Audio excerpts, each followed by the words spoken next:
Hello everyone and welcome back. Today I want to show you version 1.1.0 of my Blender add-on called Procedural Room Generator.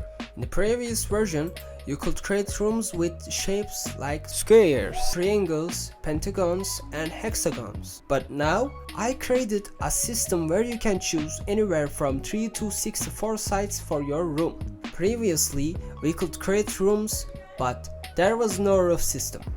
So now, I added different roof types. We now have flat roof, pyramid roof, and smooth cone roof.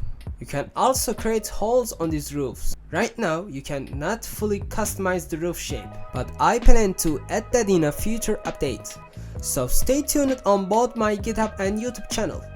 I think another big update may come in the next 1 or 2 days. You can also adjust the roof height and overhang, which helps create more interesting and realistic designs. Now, when you create holes in walls, you can add door frames and window frames. For door frames, there is a one-sided option, which creates a frame on only one side.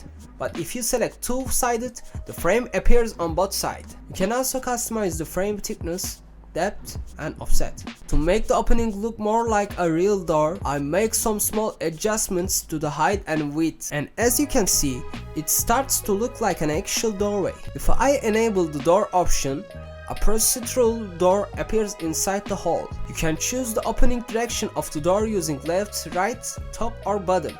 You can also control the door opening with a slider or rotate it manually using R plus X or R plus Z. For window frames, you can also adjust values like thickness, depth, and offset. But windows have a special feature. If you enable window area light, you can get a much better and more realistic look for indoor lighting. I also added a completely free procedural material system.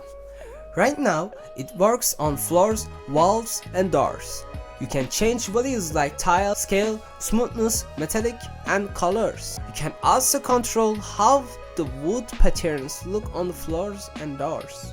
And if you do not want to use the automatic materials, you can switch from auto to image file, and you can use your own custom materials.